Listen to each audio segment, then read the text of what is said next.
these are the grill masters of America. These guys grill, and I just pretended to grill. Like, I even coined myself the Filipino barbecue king, and there's no Filipino barbecue. You know what I mean? So.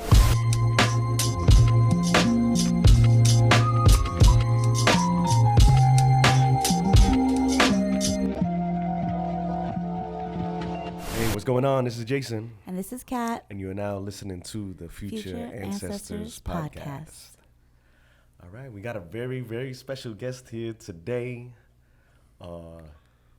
Culinary expert extraordinaire. You may have checked him out on all your viral videos, YouTube, Instagram, everything. You've seen him out in the streets in New York. He's doing his thing in the West Coast. He's doing things worldwide, actually.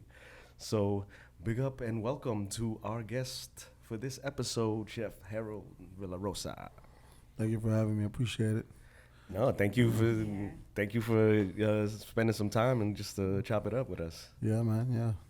So we're gonna start right off and from the beginning, because I think with a lot of people when they get into the culinary arts, what made you want to be a chef in the first place? I think being a chef for me, I didn't really thought of it as a passion thing. I kind of my mom was making fun of me because I was like, oh, maybe I should start cooking. And she's like, oh, cooks don't make money. Be a nurse. Mm-hmm. You know what I'm saying? Exactly. And so I think one day I was 15, and the phone posit just came out. And I asked my mom, I was like, can you give me like $200 to go buy these things? She laughed in my face and said, you need to go get a job. Mm-hmm. And so that's when I started working at McDonald's. And so, and then that's when I kind of really understood the restaurant business. And then after a few years of working at a few restaurants, as a side hustle and going to school at the same time, I decided that, this is the only thing I really know. I'm not really good at school. You know what I mean? Like, definitely you can see by my grades, I'm not good at school. And so I just decided to force myself to be passionate about it, and found the one thing I really kind of enjoyed about the industry is the story of the chefs and where they came from, and how they got to where they were at. So I studied that in a library, and I was an intern at the Food Network, and I kind of studied the chefs that were in these libraries and understood the lineage and kind of who started the chef world and who started this, what lineage people came from and what line and all that stuff. And then that's when I understood, this is a craft, and it's not gonna take me 5 years to become a chef. It's gonna take me like 20. Mm-hmm. And so, that's when I decided to dive into it and kind of force myself to fall in love with it. And so it's been a love-hate relationship ever since. So what Filipino food gives you that ratatouille moment from childhood? Yeah, that's a good question. Which was fucking hilarious you asked me that, because I just came back from the Philippines, and my father he didn't cook it. Somebody else cooked it. It gave it to me, and I said, "Oh my God, I forgot how good this was." And it was mongo, mongo once I told them I love mongo, I tasted maybe 17 different variations of it. That's actually my favorite too, by the way. Here too. So with bacon, with pork, with shrimp, with what do you call it? Banana, with all type of with coconut milk. It was like all type of stuff. But mongo was like, before it used to be like kare kare and all that stuff. But then when I sat down and in my old bedroom, and my father sent me mongo and rice at like 7 a.m, and I was like, wow, this really was like a moment for me. So that's that. I think that's my ratatouille dish. Yeah, it's mongo. And that very comparative, because ratatouille is like a vegetable based dish. It's very hearty in that way that I'm like, you feel like it's home. So speaking about like with home kind of food, amongst like other AAPI Filipino chefs and culinary schools of thought, Do you think Filipino food gets the respect it deserves? I mean, it just depends on what respect you're expecting, from it. Like, do you want respect like you want to charge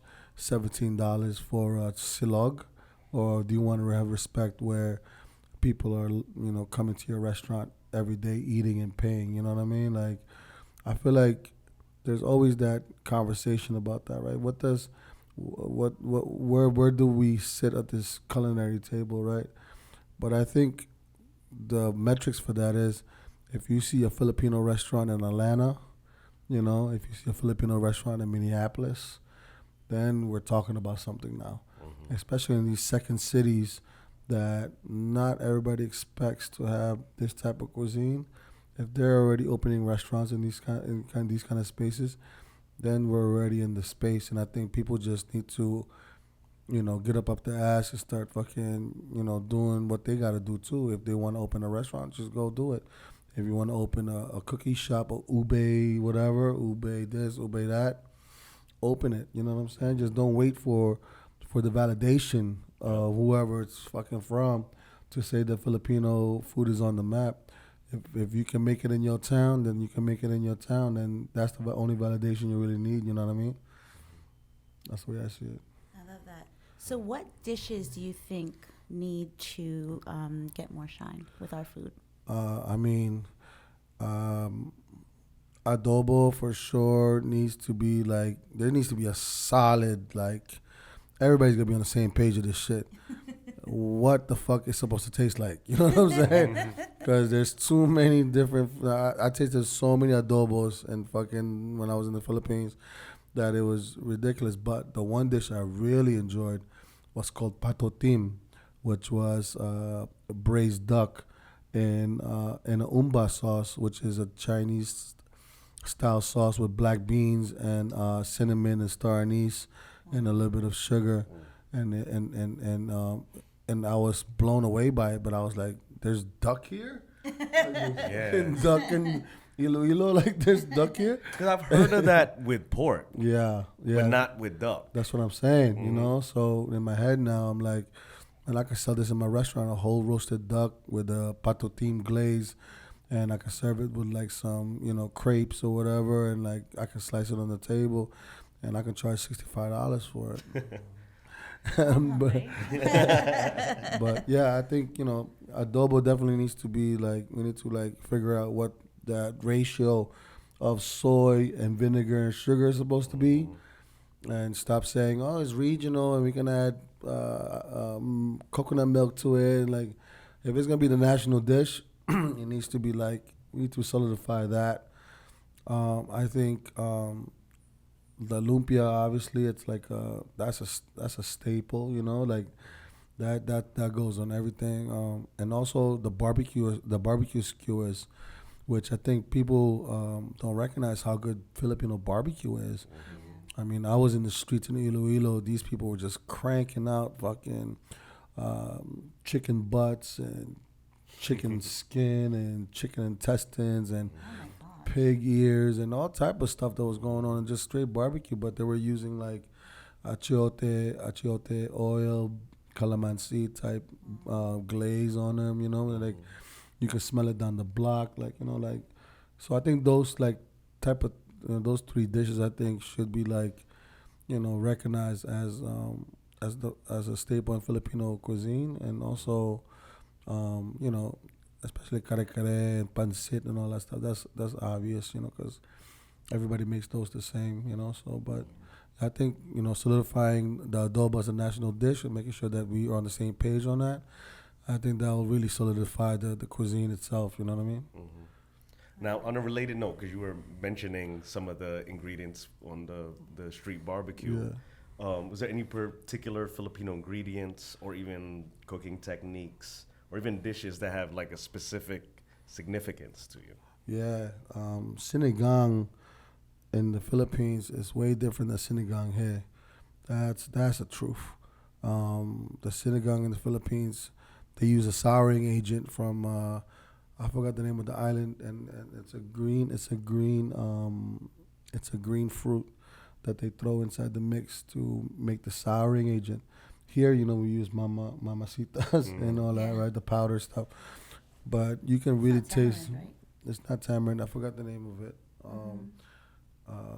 But it's green and it's thrown in everything to make it sour, and it just makes the biggest difference. And then the malunggay leaves too. That's very important because it's super fresh in the Philippines, and they throw that in everything. Maybe in Mongo they throw that in. I like in the tinola, Exactly, in the tonolas, right? Like, so I think for us to be able to translate that type of food from the Philippines to here, we need to have those products, and we need to grow those products. And I think we can because of the climate that we have, especially in California. They have all the climates, so they can. Florida. Yeah, exactly, right? So I think that would make the world of difference to it. And I'll also bridge the gap between us and the Philippines instead of this, like, Filipino bullshit that's happening. If we just have the same products as them, we can cook the same type of food, you know what I mean? We wouldn't have to substitute. Exactly. Or get the frozen stuff. Yeah. Exactly, Yeah. yep. So we're going to switch it up now, talking to about the show. So you're a contestant on the Food Network's Barbecue Brawl. What elements of Filipino cuisine did you introduce? Banana ketchup. Nice. Love it. So they asked what was my 5 like specific things I needed. So I was like, I need fucking soy sauce, vinegar, banana ketchup, and calamansi if they have it, but they didn't have the fresh ones. So they had the frozen calamansi for me.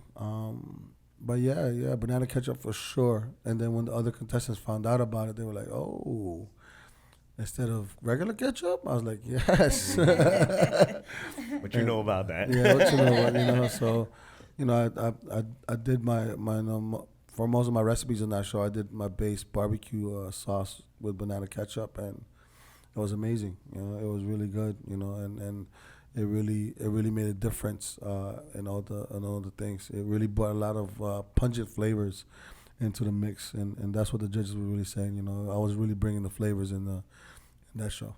Love that. So what was your whole experience? Like, you're cooking, but you're in a competition kind of format. Yeah. Like, how was that whole experience? I just, I was just in my bag, man. I think, to tell you the truth, man, I was just busting ass. You know what I'm saying? Like, I was just surprised too. I was like, man, like these are the grill masters of America. These guys grill, and I just pretended to grill. Like, I even coined myself the Filipino barbecue king. And there is no Filipino barbecue, you know what I mean? So in America, so. Just being able to be in that space with them and learning about these different types of cooking techniques with the machines and the cookeries and the smokers and all these type of thing, like, just translating that into Filipino food was really amazing. You know what I'm saying? Like, the first episode I had smoked chicken in this huge barrel, and then I threw it into the chicken adobo sauce, and then it just blew everybody out their mind. It blew me out the mind when I ate it. So I was like, yo. And that was like the first time me making it. You know what I'm saying? So, being able to do that in that competition, being able just to play around and like, use crazy items like black garlic and like making like a barbecue sauce out of that with banana ketchup. Just imagine, you know what I'm saying? And it's like, shit like that. Like, it was really awesome. And then, one of the episodes we had to fuck with a whole pig, so the coaches looked at me and the Hawaiian guy, and I was like, oh yeah, all right, we'll take care of that. That's why I heard that. I was like, that's light work, right? No, we'll take care of it. And so it was amazing, man. It was really cool to be able to just, and it also kept me focused, being I had to have that on my back, like on the excuse me, having that kind of like flag on my back, it helped me kept focused. Everybody else was just like fucking trying to be whimsical and shit, but I had a specific thing. Like, I did sisig, I did all type of shit. Like, I was really specific about what I was making on this show, so it was cool. It was cool to be able to do that. I love that. Yeah. So, what was it like working with Bobby Flay and Sonny Anderson Oh, it was and amazing. Amber? You know, the best part was, like I said, I used to be an intern in the phone network. 2010, I was like a young one. I was like 25 years old, and I was the first intern for Sunny when she first started in the Food Network.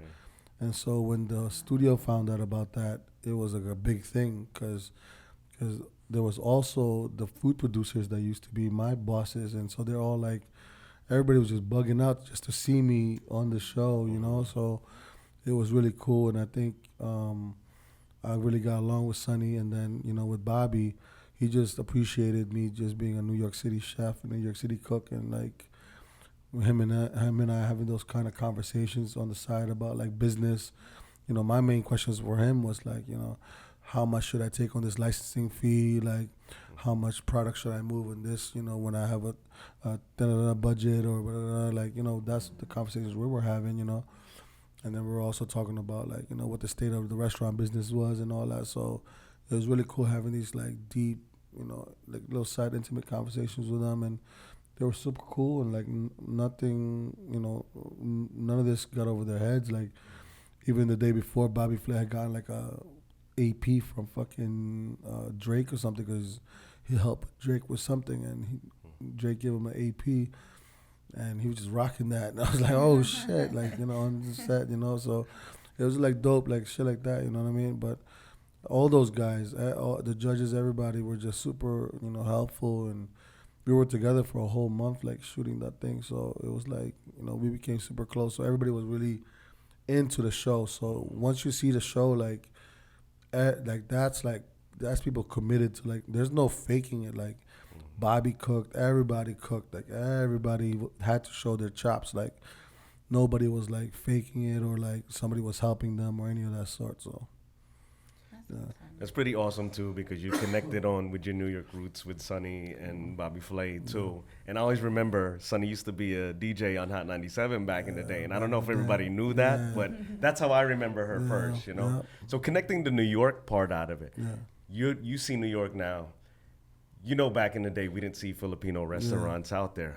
What is your whole feeling now about seeing Filipino restaurants just like in the streets? I'm so proud of it, man. Like like. It's a new beginning for everybody. It's a new experience for the next generation. I'm out the game. This is not my city like that no more. You know what I'm saying? Like these the new kids is their block now. You know what I'm saying? Like I'm an OG now. You know what I'm saying? I'm on to other things. So I'm just so happy for them to have this opportunity to have a platform to speak their truth instead of like waiting to come out of restaurants or what they worked at to like really find themselves. They have this opportunity now. You can find yourself in the beginning, and like you can start your career off this way. You don't have to like go through the pain and the struggle that we went through, you know what I mean? So you can just go ahead and do you from at this point, you know what I mean?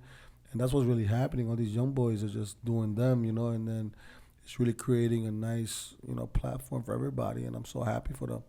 And so whatever comes out of that, I'm glad, there's going to be a lot of tasty food. And every time I come back to the city, there's always somewhere to eat. So that's nice. Yeah. So last question, what legacy or impact do you want to leave behind for future generations?